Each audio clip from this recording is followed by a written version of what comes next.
Australians are truly getting sick of the media lying about electric cars. Car Expert reported, among many other news sites here in Australia, that a study found increased EV sales leads to higher emissions. This story is yet more misinformation from the fossil fuel industry, who are lobbying, well, along with the Liberal Party here in Australia, against electric cars. And the truth is, you would expect on a website like Car Expert, I mean, guys, you would think people would be saying, oh, we love internal combustion cars. We love V8s. We love V6s. We hate electric cars. This is great news. EVs are terrible for the environment. We told you so. But that's absolutely not what's happening. In fact, if you look at the comments, you can see people are sick of this fake information. They're just fed up with it. They don't want to hear any more lies from the mainstream media. Hello, my friends. Welcome to the channel. I'm Sam Evans. You're watching the Electric Viking. Great to have you with us. If you want to see my battle with the mainstream media recently, where, well, millions of people across Australia think that I am this bad guy who started a fight with someone, which was completely untrue, then I'll put a link in the description to what happened with me. But this is a separate story. However, this story, interestingly, came out only a few days after my story was published, which went viral and millions of people saw it. Is that a coincidence? The following day after this news report was revealed, the following day, the leader of the Liberal Party came out and said he will end emission standards in Australia, which obviously I don't think anyone with any brains wants to happen. He's saying he's going to end them.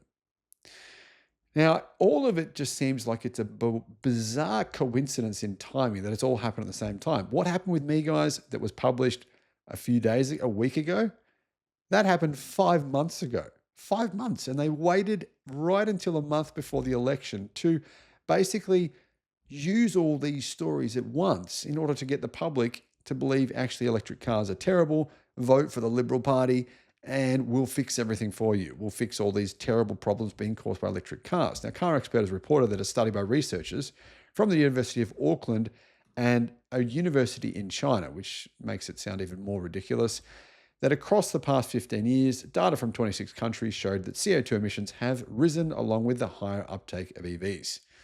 Aside from the fact that there's simply more cars around the world, this story, in my opinion, is completely nonsensical. Here's what they said.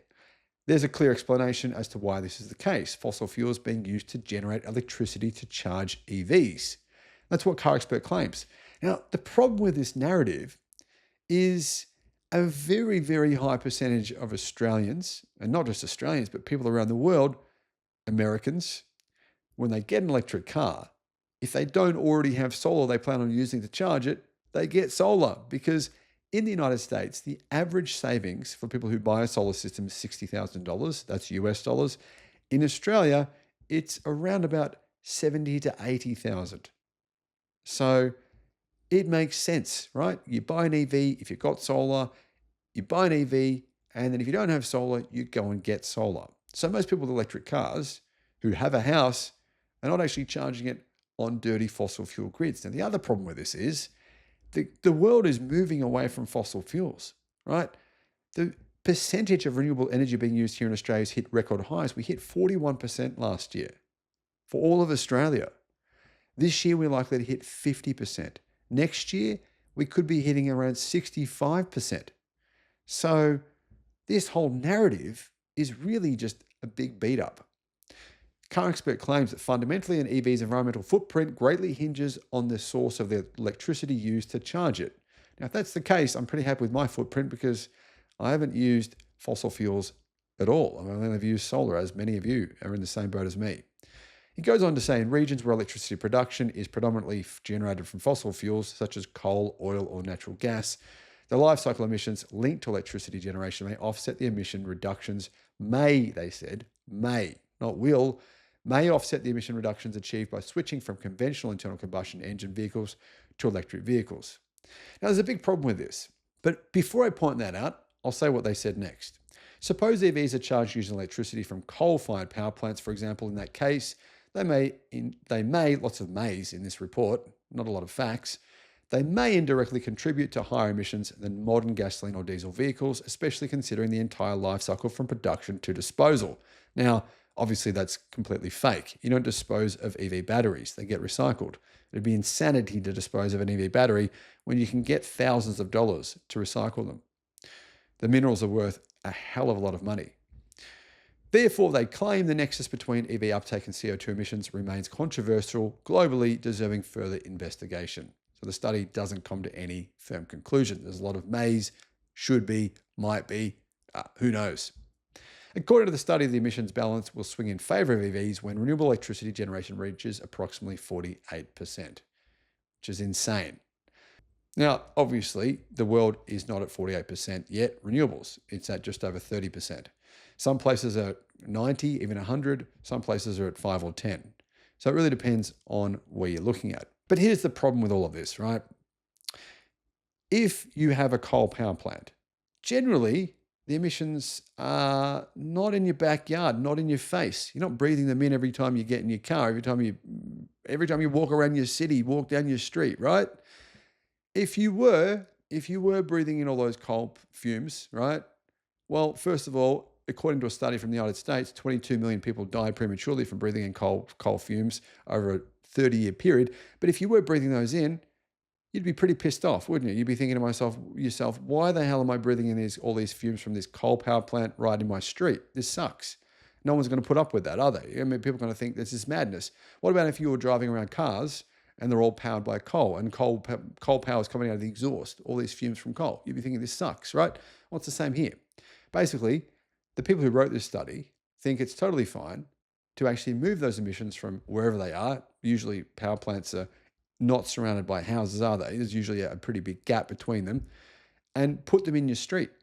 So you're breathing in the emissions from diesel exhausts and petrol and gas exhausts, which is actually really, really bad for you.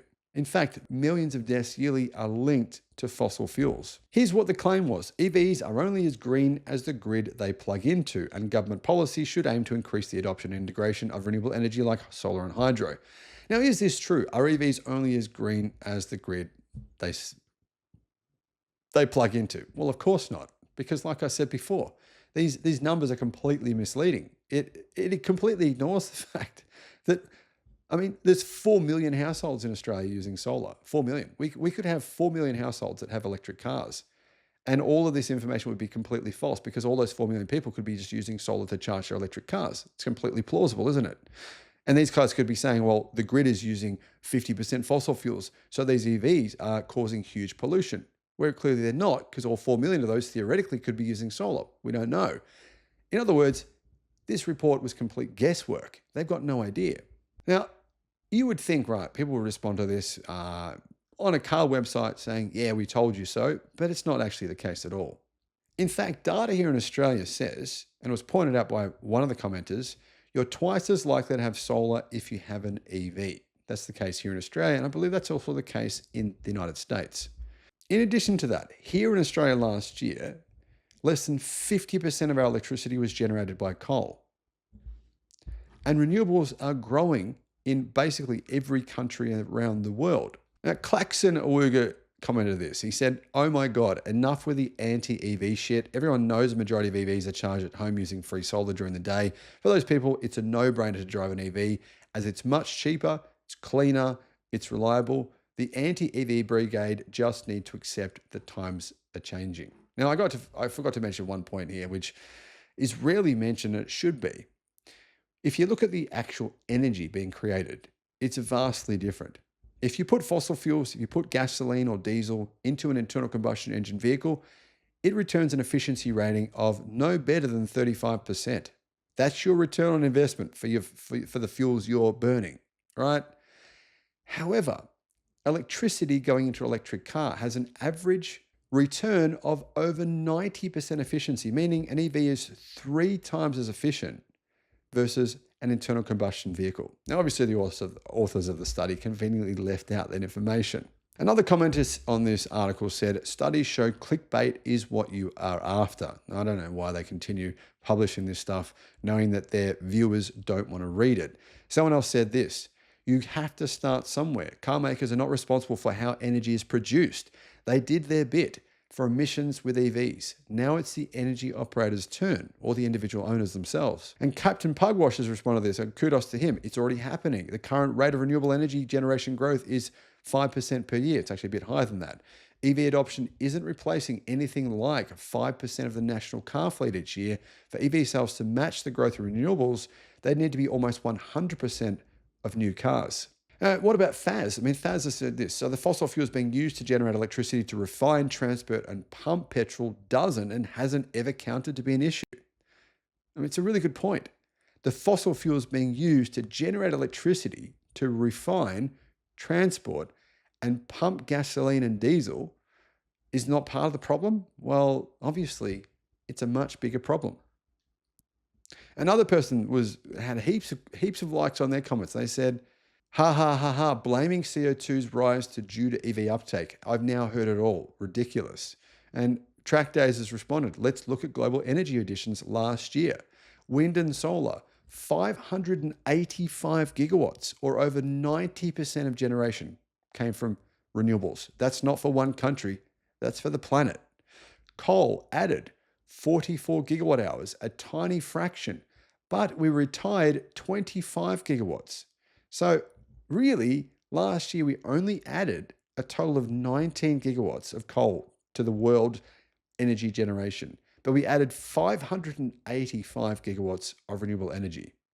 What about nuclear's renaissance that we're being talked up here in Australia, that in America and Australia, they're saying nuclear is what we desperately need? Well, only 7 gigawatts of nuclear were actually added and 3 gigawatts were retired for a net benefit of only 4 gigawatts. Here in Australia, our policy is for 82% of all power to come from renewables in 2030, and we're actually on the way to hitting that. Now, assuming we do hit that in 2030, 80% of all electricity coming from renewables, and many countries are on the way to that or have already hit that. And obviously, that would mean that those countries would all massively benefit from having electric cars. You know what, guys, if you work in the media, if you're a journalist, if you're on TV, and you're still fighting against this, you're still spreading these false narratives about electric cars causing environmental damage, please stop doing it. I mean, the way I see this, we only live one life. We're only alive for, I don't know what it is, 40, 50, 60, 70, 80, 90 years, right?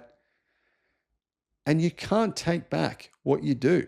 You can't take back the fact that you might be destroying the planet with this misinformation just in the desperate hope to get a few extra clicks on your TV program or your website. Is it really worth it? Personally, selling your soul, in my opinion, is just not worth a few extra clicks.